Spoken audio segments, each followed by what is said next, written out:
Sri Sai Satcharitra, The Wonderful Life and Teachings of Shirdi Sai Baba, a modern rendering. Chapter 21.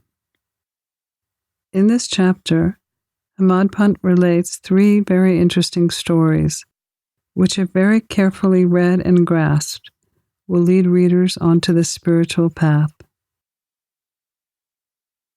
Our past merits enable us to seek the company of saints.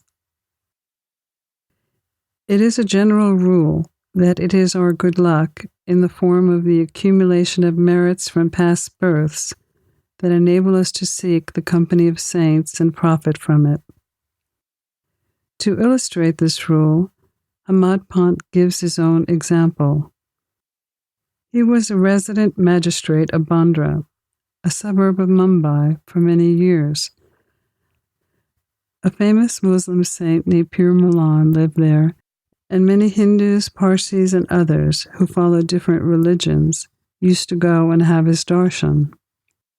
His priest, Unus, pressed Hemadpant over and over to go and see him, but for some reason or other he was never able to do so. After many years, he finally came to be in the company of a saint. He was called to Shirdi, where he was permanently enlisted in Baba's court. Unfortunately, people do not get this contact of saints.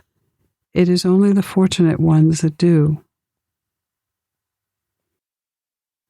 Institutions of saints.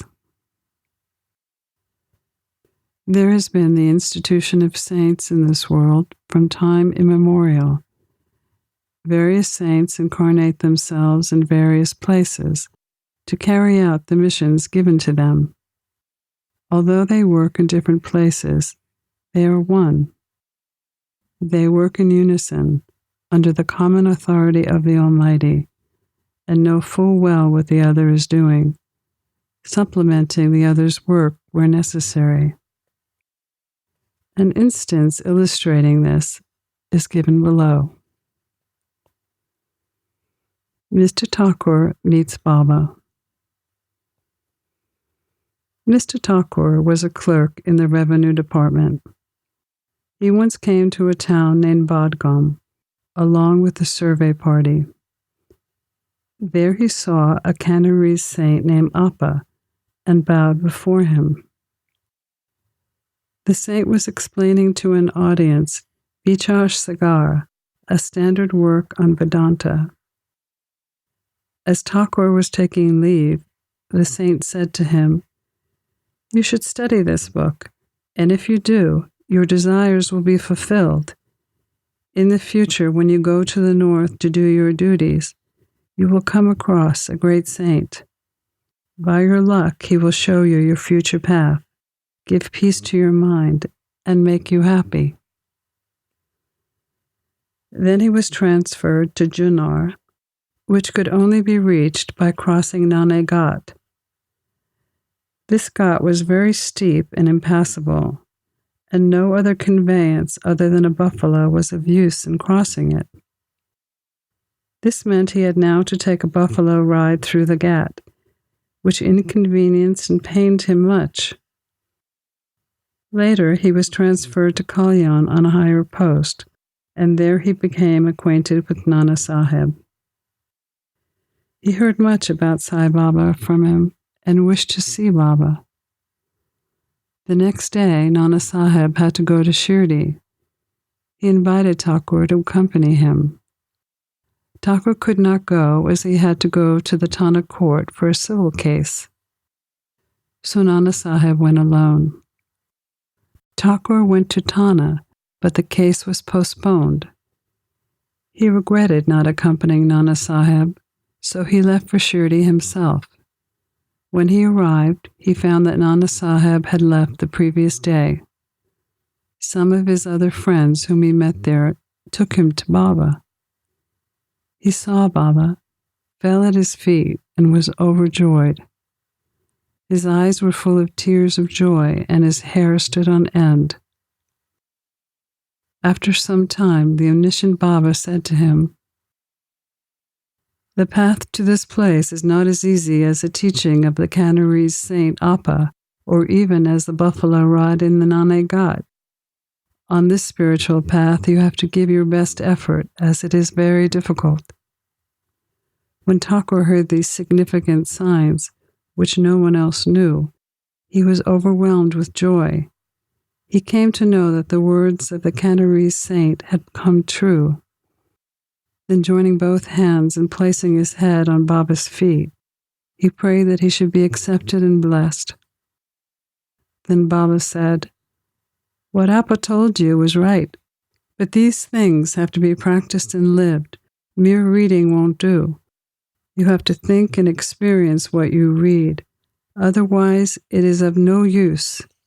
Mere book learning, without the grace of the Guru and self-realization, is of no benefit."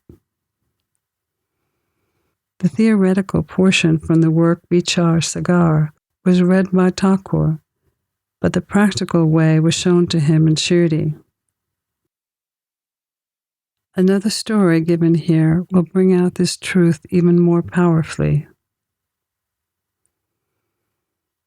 Asking for peace of mind.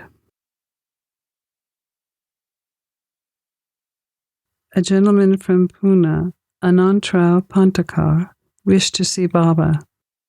He came to Shirdi and had Baba's darshan. His eyes were satisfied and he was much pleased. He fell at Baba's feet and after performing proper worship said to Baba, "I have read a lot, studied the Vedas, Vedanta, Upanishads, and heard all the Puranas, but as I still do not have peace of mind, I think that all my reading was useless. Some ignorant devout people are better off than I am. Unless the mind becomes calm, all book learning is of no use. I have heard from many people that you easily give peace of mind to so many people by your mere glance and word. I have come here. Please take pity on me and bless me." Parable of the 9 balls of stool, 9 types of devotion. Then Baba told him the following parable. Baba said, "Once a merchant came here. Before him a mare passed 9 balls of stool. The merchant, intent on his search, spread the end of his dhoti and gathered all 9 balls into it, and so gained concentration of mind."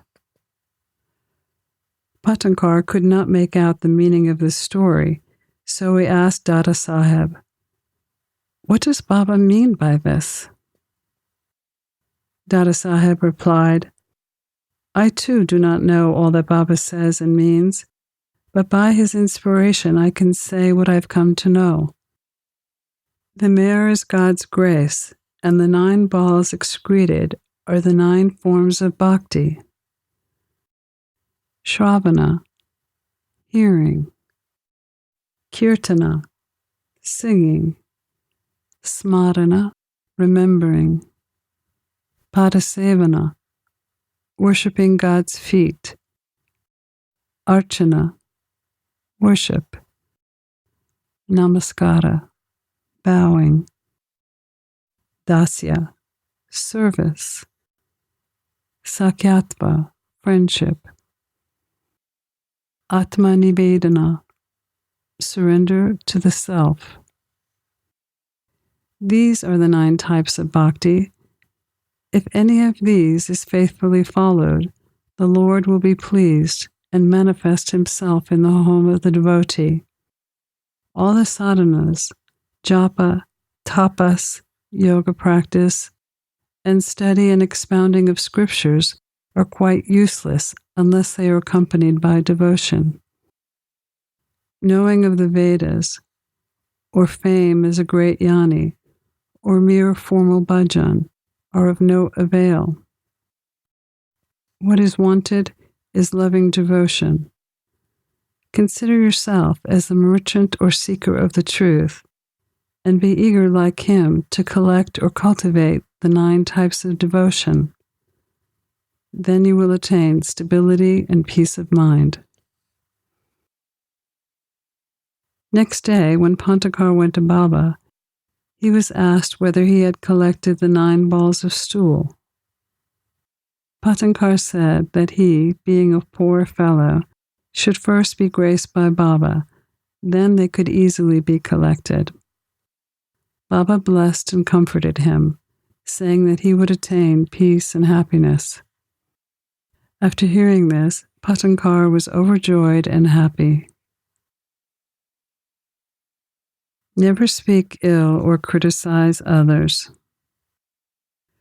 We shall close this chapter with a short story showing Baba's omniscience and his use of it to correct people and set them on the right path. Once a solicitor from Pandharpur came to Shirdi and went to the masjid. On seeing Baba, he fell at his feet and without being asked, offered some dakshina, then sat in a corner, eager to hear the talk that was going on. Baba turned his face towards him and said, "How cunning people are. They fall at my feet and offer dakshina, but inwardly give abuses behind the back. Is that not wonderful?" This remark fit the solicitor, though none understood it. The solicitor grasped it, but kept silent. When they returned to the wada, the solicitor said to Kaka Sahib, "What Baba said was perfectly right. The dart was aimed at me. It was a hint to me that I should not indulge in reviling or scandalizing others." When the sub-judge of Pandharpur came and stayed here to improve his health, a discussion about his situation took place in the bar-room at Pandharpur. The discussion was about whether the ailments the sub-judge suffered from were ever likely to be cured without medicines. Also, whether it was proper for an educated man like the sub-judge to turn to such methods as going to Sai Baba. The sub-judge was criticized, as was Sai Baba. I also took some part in this affair. Now Sai Baba showed the impropriety of my conduct. This is not a rebuke to me, but a favor, an advice that I should not indulge in any slander of others, and not interfere unnecessarily in others' affairs. Shirdi is more than 100 miles from Pandharpur. Still, Baba, through his omniscience, knew what had transpired there in the bar-room. The intervening places, rivers, jungles, and mountains, were not a block to his all-perceiving sight.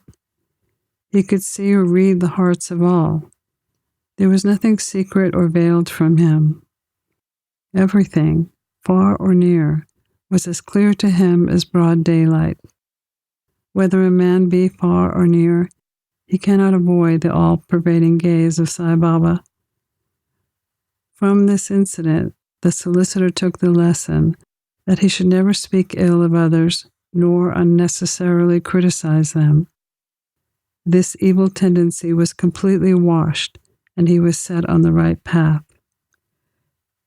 Though the story refers to a solicitor, it is applicable to all.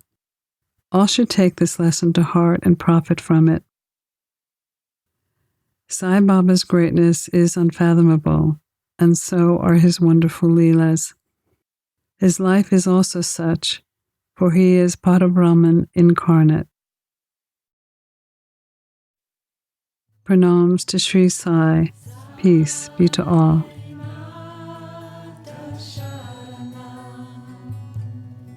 You've been listening to a modern rendering of Hemadpant's The Sri Sai Satcharitra, the wonderful life and teachings of Shirdi Sai Baba, edited and narrated by Monika Penukonda.